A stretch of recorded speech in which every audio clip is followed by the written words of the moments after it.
two vice presidential candidates.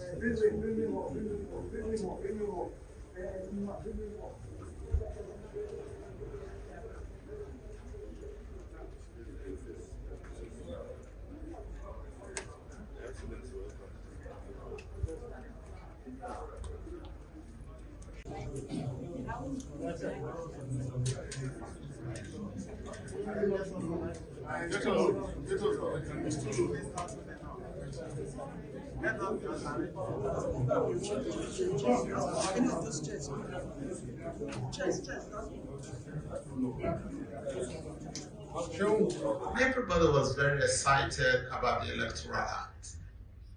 And I'm also happy to say that the chairman of INEC was also very excited about that Electoral Act, because we know that at a point in time, during the debates, we were unlikely to have the Electoral Act and to have it into law. But eventually, the bill was passed and it was assented to. And we thank President Muhammad Buhari for that. And it's very clear, you cannot beat the law. So when you're talking about how do we go, for me, a lot of calls can be made. But truly at this point in time, it's clearly stated in that Electoral Act what must be done, and shall is mandatory. All election results must be transmitted at the polling unit level.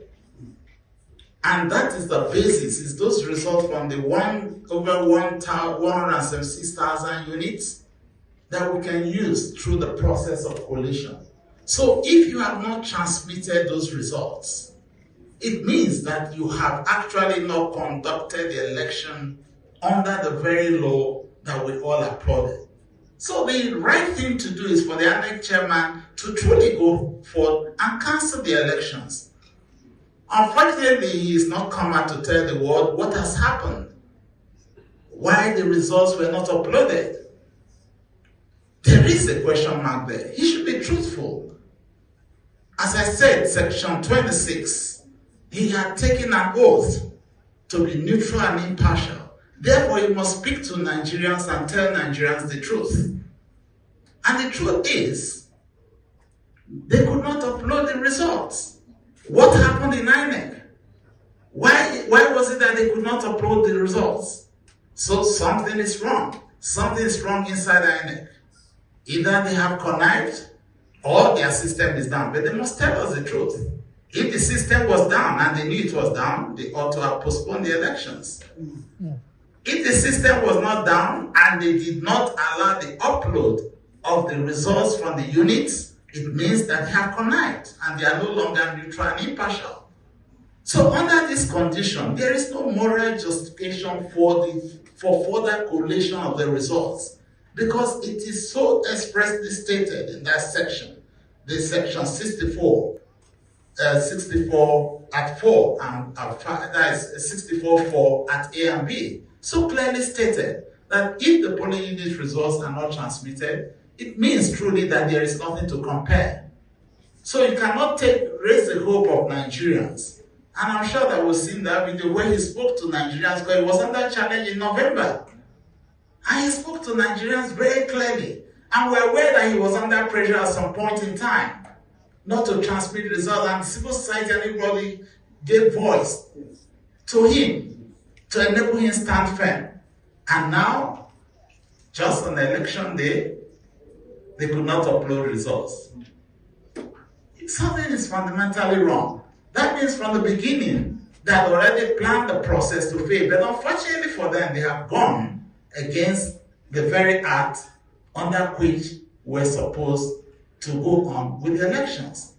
I have said earlier, if the law was forced on him, it's different.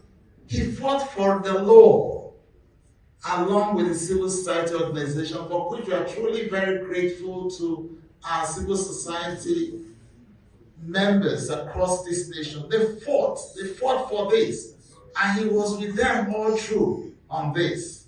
Correct. Why would you go through a fight? And we're all excited. Internationally, the global community was excited that this time we're going to have it right. He traveled overseas, even to Chatham House, to the United States, to speak about a credible election premised on the law that have been put forth. The same man who fought for the law is going against it. We are speaking out to the Nigerian people. We're speaking to all. We want to speak to the conscience of the INEC chairman. And I hope he hears us. Because dignity is important. No matter how much money you have, no matter what you think you are, until you are a man of integrity, having sworn to an oath, he's just but nothing. Thank you. So I just hope that he will save his name. He's already down, but he still has an opportunity to save that name by doing the right thing. I hereby adopt the submission of my brother, Governor Ifeanyi Okowa, Vice Presidential Candidate of the PDP.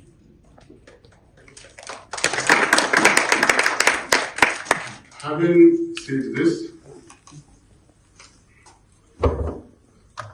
our national chairman have spoken.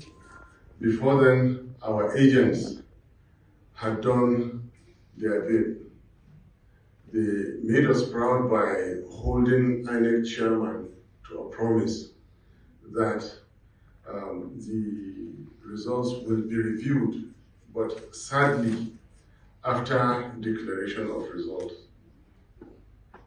And they also walked out in protest, were in order with their actions. I would like to say that after some time today or tomorrow, we should expect another more elaborate press briefing by our respective principals who are very much in touch with us and on the same page with us regarding this press briefing. Fellow Nigerians, let me draw our attention to some fundamental definitions. Democracy does not merely mean that you have 3 arms of government. That is not democracy. The executive must be truly elected. If the government is not truly, genuinely elected, you do have a constitutional problem. Now, we are witnessing the fact that the next government is going to be built on outright illegality. This illegality has been so eloquently presented by my brother Governor Okowa. The sections have been clearly spelled out. Attention of the whole world has been drawn to this. What INEC has accelerated itself to doing is to put itself in a trance to promote illegality and thereafter call for the courts to resolve the illegality that they have worked on. Nowhere in the world where there is respect for rule of law do people easily and hurriedly tell others and thereafter call for the courts to resolve the illegality that they have worked on. Nowhere in the world where there is respect for rule of law do people easily and hurriedly tell others with impunity, go to court, go and seek redress. The courts are final. They should have that respect. Whoever is in a hurry to tell people to go to court know what they have arranged at the courts. This is unacceptable.